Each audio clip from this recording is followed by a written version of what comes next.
예, 오늘의 시황 브리핑 시작하겠습니다. 금리 상승세가 진정되면서 상승 종목수가 전일보다는 좀 늘어나는 그런 모습을 보였고, 특히 삼성전자가 엔비디아 공급 기대로 큰 폭으로 올라가면서 지수를 멱살 잡아 올리는 그런 역할을 좀 했죠. 그리고 외국인 투자자들이 비록 삼성전자에 집중된 거긴 하지만 어쨌든 4거래일 만에 순매수로 전환이 됐다라는 점, 그리고 금융주와 반도체주, 금융주는 사실 뭐 플러스 난 게 거의 미미했는데 반도체, 그 중에서도 삼성전자와 코스닥에 삼성전자 공급하는 업체들이 큰 폭으로 올라가면서 지수를 이제 끌어올리는 그런 역할을 좀 했던 하루였던 것 같습니다.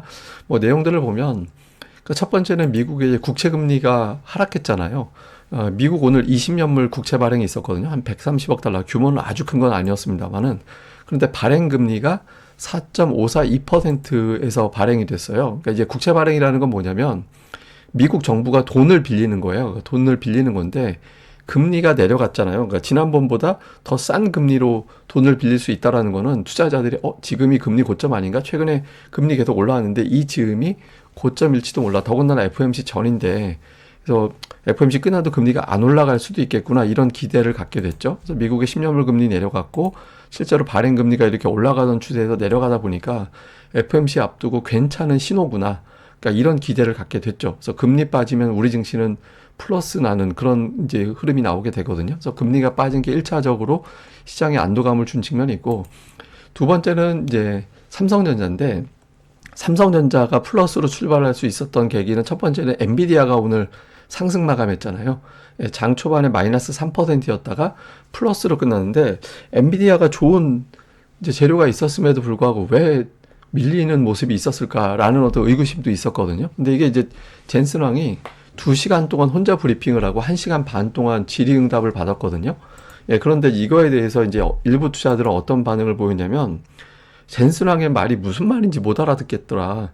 너무 복잡해서 기술이 이걸 이해하는데 시간이 필요했고, 시간이 필요하다라는 거는 매수를 못 하게 되는 거니까, 그래서 엔비디아 주가가 호재에도 불구하고 못 올라간 거다. 근데 이게 이제 시간이 지나가면 호재로 해석을 해서 주가가 결국엔 올라갈 거야, 이렇게 된 거죠. 그래서 엔비디아가 초반에 하락했다가 잘 생각해 보면 좋은 거 같은데, 좋은 말 같은데, 그러니까 이런 분위기가 되면서 엔비디아가 이제 플러스로 돌아서게 됐고, 이런 것들이 전일 어제 반도체주 많이 하락해서 시장이 좀 걱정을 했는데, 이런 걱정을 덜어내주면서 이제 또 지수가 플러스로 갈 수 있는 그런 환경을 만들어 줬습니다. 그리고 무엇보다 삼성전자인데, 삼성전자 오늘 뉴스가 진짜 많이 나왔어요. 그러니까 젠슨 왕이 삼성전자 테스트 중이고 기대감이 있다. 사실 저건 제가 보기엔 좀 오버한 측면도 있는데, 그 다음에 주총 이런 데서 이제 뭐 2, 3년 내 반도체 1위 되찾을 거다, 엔비디아 아성을 깰 것이다, 막 이런 뉴스들이 쏟아져 나오고, 외신에서도 블룸버그에서도 그 젠스랑 발언 영향으로 삼성전자가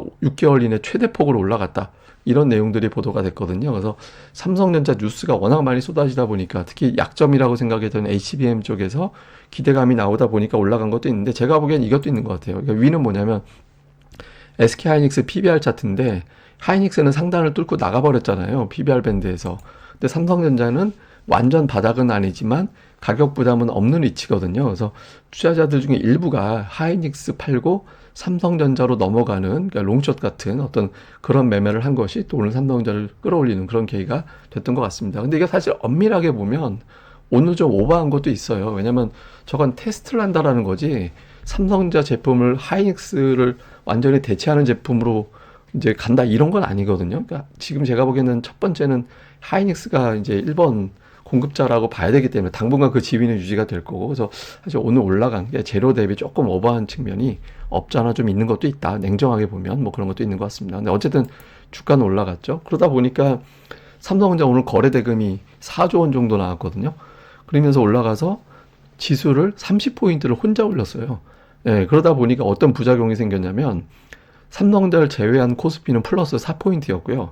코스닥은 수급 쏠림 현상 때문에 오히려 하락 종목 수가 되게 많은 그런 현상이 나타나게 된 거죠. 그래서 오늘 삼성전자를 빼놓고 시장을 보면 별 재미가 없는데, 삼성전자 공급하는 몇몇 업체를 빼고는 뭐 그냥 좀 그런 어떤 쏠림 현상이 좀 심하게 나타나면서 투자자들은 조금 이제 소외되는 그런 측면도 없잖아 좀 있었던 하루였던 것 같습니다.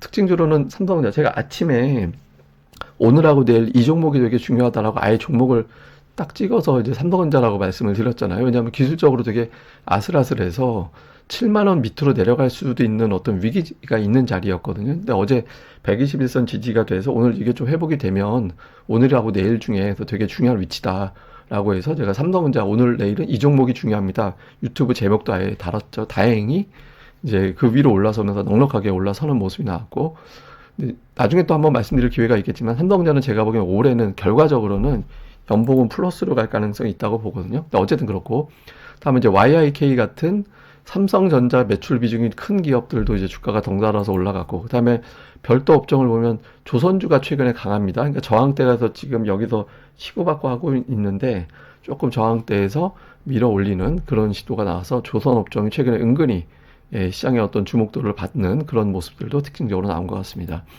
수급에서는 외국인들이 엄청나게 많이 사갔고 특히 선물이 되게 강했는데 찜찜한 건 있어요. 그러니까 오늘 삼성전자 끌어올리는데 제가 보기에는 순수 매수보다는 이런 선물 옵션하고 연계된 매수도 되게 많았다고 보거든요. 그리고 선물 매수가 오늘 한 방에 또 13,000계약 정도가 들어오다 보니까 외국인들 매수 여력이 또 별로 없습니다. 이제는 뭐 매수하려면 더 할 수 있는데 매수 여력이 별로 크진 않거든요. 그래서 조금 이제 선물 매도 그리고 대형주들의 어떤 변동성 이럴 가능성은 없지 않아 좀 있다. 그리고 오늘 삼성전자가 조금 제가 보기에는 오버한 것도 있어서 단기적으로는 대형주들은 조금 변동성에 노출될 가능성은 있다. 이렇게 봐야 될 것 같습니다. 매매 종목은 뭐 삼성전자 한 종목을 외국인들이 9천억을 사서 우선주 포함하면 9,500억 산 거잖아요. 그러니까 순매수 2위 종목이 370억이에요. 외국인들 8,400억 매수 들어왔는데 그냥 삼성전자만 매수한 날이죠.